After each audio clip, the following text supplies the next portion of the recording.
My wife left me during her cancer treatment to beat me to it because she thought I'd walk out on her first, and now that I've finally rebuilt my life, she's begging for us to start over.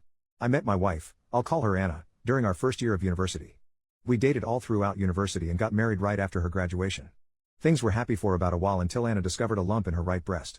I encouraged her to have it checked out. She was reluctant to do so, but ultimately did because breast cancer runs in her family. And sure enough, that's what she had. The good news, if it can be considered good news, was that the breast cancer she had was extremely treatable with chemo and radiation. Based on her family history, her doctor also recommended a double mastectomy for her. This put Anna in a really dark place. I suggested she go to therapy, but she outright refused and said she never wanted to hear me suggest that again. So I did my best to be encouraging and supportive to her. I took time off work to be at every appointment with her. I took on 100% of the household chores both inside and out. I did all of the shopping. I drove Anna everywhere she wanted to go. I planned out special dates for us. I gave her an hour-long foot massage every night. I literally did whatever I could to help. About 6 weeks into her treatment, Anna brought up the idea of going to stay with her sister Sarah for a week. This honestly relieved me as I was burning the candle at both ends trying to accomplish everything, and I thought some time apart would help the both of us. 2 nights into her stay with Sarah, Anna called me and said she wanted a divorce.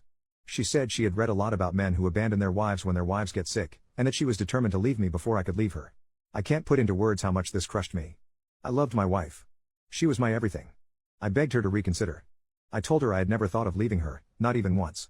I asked her again to go to therapy, but she refused again. I asked her to go to couples therapy with me. She wouldn't. I asked her what I could do to convince her I wanted to stay. She said there was nothing, that I am a man and therefore I would leave. End of story. It took about a year because of where we lived, but eventually everything was finalized. I ended up selling the house and splitting the proceeds between me and my now ex-wife. I didn't want to stay in that town anymore, so I put in a transfer request at my job and ended up moving to a town about 2 hours away. For the past couple of years, I've been focusing on myself more. I got a dog. I've been on a few dates but nothing serious. I picked up hiking as a hobby and started gardening. But out of the blue, Anna called me 3 weeks ago. She said she'd been in town on a trip with friends and saw me, and all of her old feelings rushed right back to her. She said she was sick and out of her mind at the time, and that I couldn't hold her words or her actions against her. She said she still loved me, that she always had, and that she regretted leaving me. She begged me to give her another chance. I'm so confused. If I'm being honest, I still love Anna, but I'm no longer in love with her, if that makes sense. She broke my heart. I was devastated when she ended things. It took me a long time to get my head on right. But I also know she really was in a bad place because of the cancer. Do I owe it to her and what we had to hear her out? I'm scared that if we reconnect, I'll always feel like she'll have one foot out the door. But maybe that's unfair? I don't know what to do.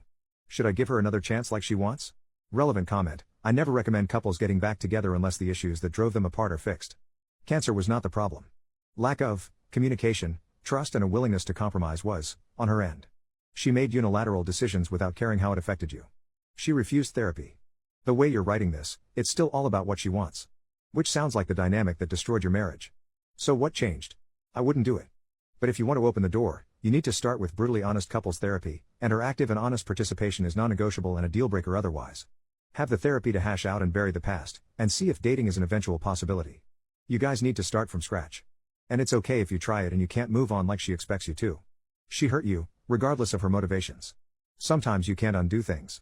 Update 4 days later. Firstly, I'd like to say thank you to everyone who left comments on my original post. I now know what people mean when they say RIP my inbox. Many of you suggested I reach out to my ex-wife Anna for an in-person conversation. The overwhelming consensus was that meeting her in person would tell me all I needed to know. And you were right. That seemed reasonable to me. I texted her and she jumped at the chance to meet up, and we did so yesterday after I was done work. I chose to ask her to meet at a local coffee shop. Maybe it sounds bad, but I didn't want to meet her at my house or anywhere private just in case. Anyway, Anna was already there when I got there. She got up and hugged me.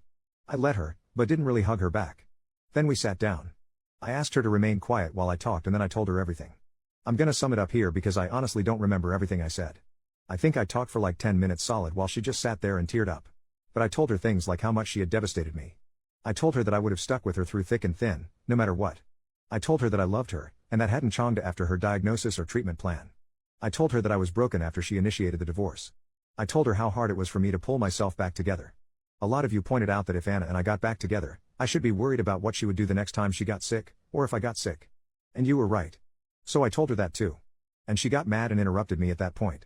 She said I was being unfair. That I wasn't taking into consideration her mental health at the time. She said she wasn't thinking straight, but that now she was. I took the chance to ask her if she'd been to therapy. She told me she hadn't, and that she had no plans to, and that she didn't need it. I have to admit, that crushed me a little. So I asked her why. Just. Why? It's the one question I've really wrestled with over the months. And she said that she'd gone looking for support groups and found a lot of women who had stories about their partners leaving. She even mentioned Reddit, funnily enough. She said she talked it through with her sister Sarah. Anna said that Sarah, to her credit, had tried to dissuade her from divorcing me. But that between social media and some of Anna's friends, Anna felt like she had to go through with it to be seen as a strong woman. That is word for word what she said to me. I don't remember anything else exactly, but I will never forget that. She broke my heart and threw away our relationship because somehow in her mind that translated to being a strong woman.